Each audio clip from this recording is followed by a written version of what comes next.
the air. So Barry, demo a little bit, and I'll be able to talk through while you're going.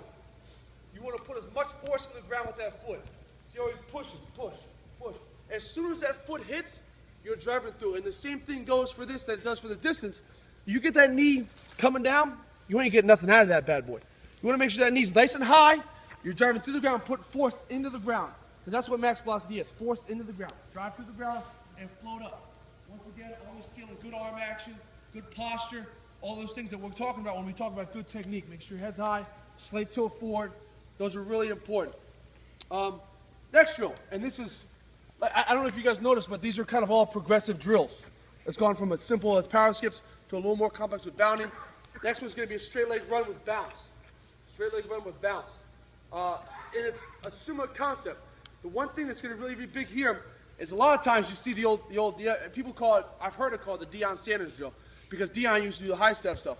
But the difference is he used to do it like this, so people get the concept, you lean back. That's not true. You always want to have a slight lean forward. Slight lean. Bouncing off the top of your toes, coming forward. Now there's two variations of this. There's a bounce variation and there's a sprint variation. The bounce variation, you want to do similar that you're going to do with bounding. Hit and drive, hit and drive, hit and drive, hit and drive. You're putting your foot in the ground and you're floating through the air.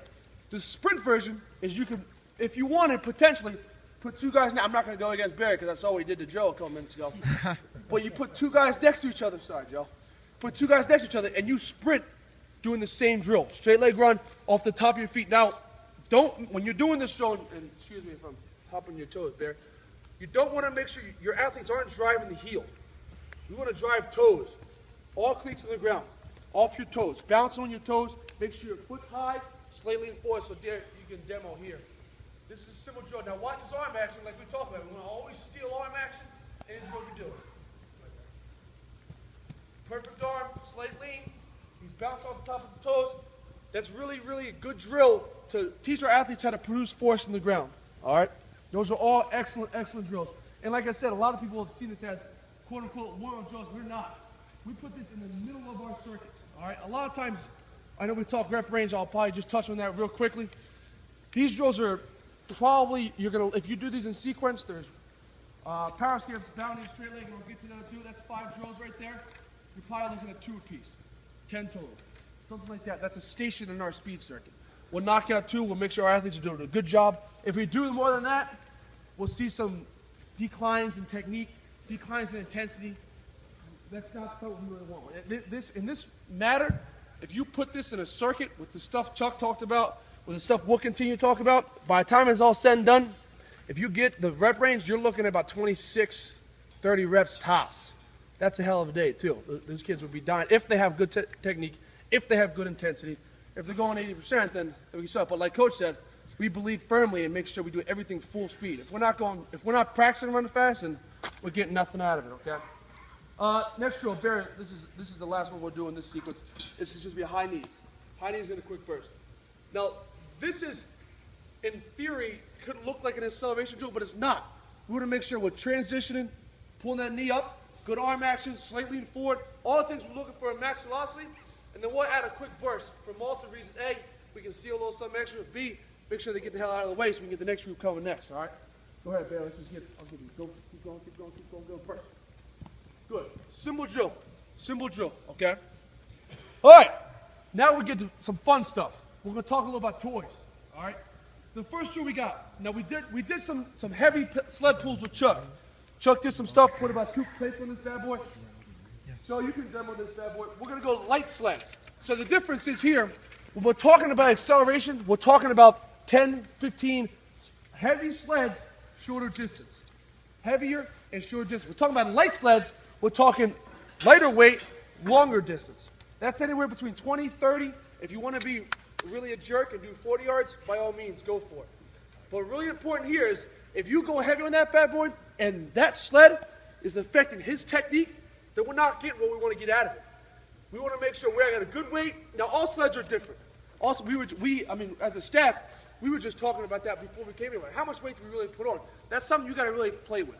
There's a lot of rules that say what percentage of your body weight, what percentage of this and that. Play with it a little bit. We got 100 athletes. It's not a personal training setting. We know what we got to do. We know we got to get done. That's just something as a coach you just got to play with. if you guys got a young coach that's straight out of college, put him on the sled, make him puke, have fun with that. Your athletes will transition from there, okay? So Joe's going to show us just simple. Now this is going to go 3-point stance. He's just going to go along the distance. Joe, once you give me about 20 yards, in reality, you want to go to about 30, like I said, 20 to 30 yards.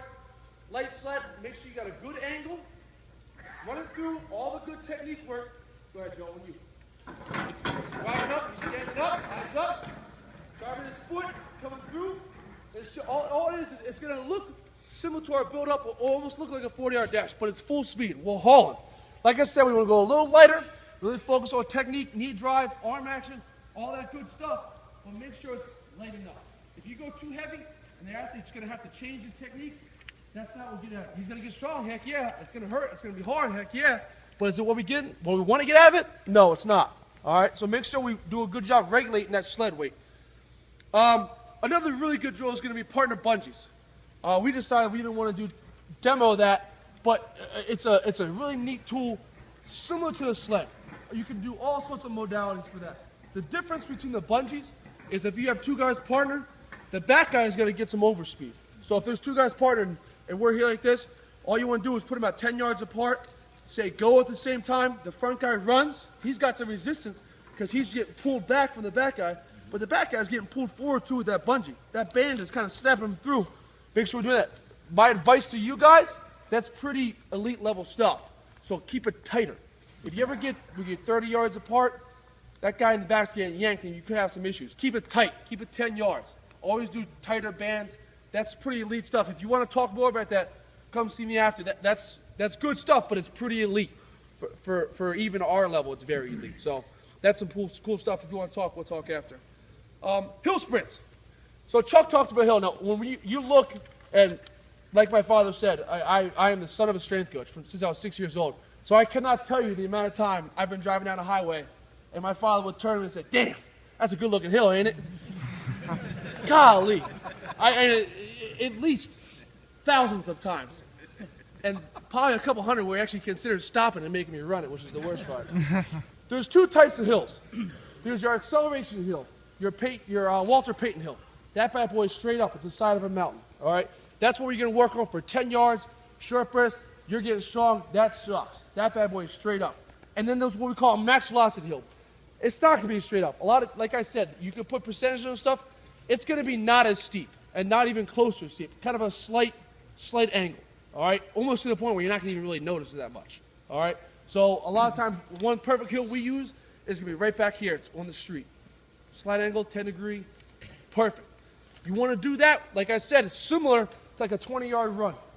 Open them up. If you want to go 30, open them up. That's fine. Race them, have them fun. It's run uphill, but it's slight. That's a little different there.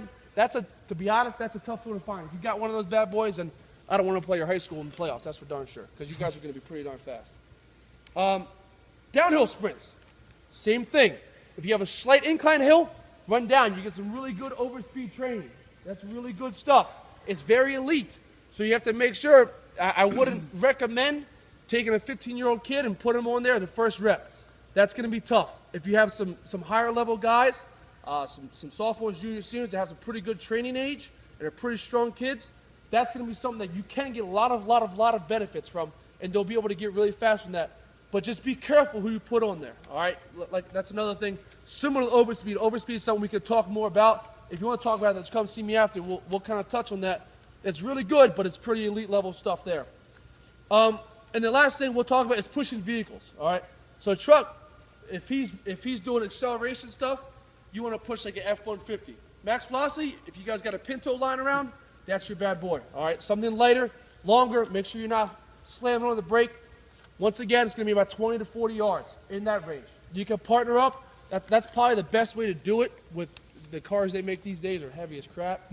So if you want to get two guys on the back of one of those bad boys, make sure you do it. Now, when they do it, this is just personal experience because I've had it happen to me. Make sure they don't put their head in it because it'll dent the back of your truck. I've had that happen before, so no heads. All right, last thing we'll talk about, and these are pretty cool drills. We'll go right over here, bad boys. This is what we call unloaded. So there's the Russian model, quote unquote, is going to be your load unload principle. You'll do a 20-yard sled push and then straight into a 20-yard unload. Oh, I forgot. Tire. The one tool you guys can use is if you get a tire similar to that, you can use that instead of a sled. So if you don't have sleds, just take a tire, put an eye bolt in it, tie a rope to the end of it, and you can use that for dragging for max velocity, okay? That's pretty neat. We'll use tires or sleds as a load principle, and then our unload will be simple drills like, let's go flying 20s, Barry. This is called a flying 20. You're gonna build up at 15. The big part is right here in the middle. It's gonna be 20 yards tall, all right? So we'll always have a coach right here. He'll sit right here. Barry will build to me. Once he gets to me, at this exact line, he should be about 100 seconds, all right? When he gets all over that, he should be about 100 seconds, and then he slides out. So you build for 15, sprint for 15, and then slow down for 15. It's going to be your flying 20. Go ahead, Barry, on you. All right, so same thing here, guys. Are going to want to start out here with bad habits and be lazy. Make sure they sink their hips and drive out low. He's coming. He's coming. He's full speed at me.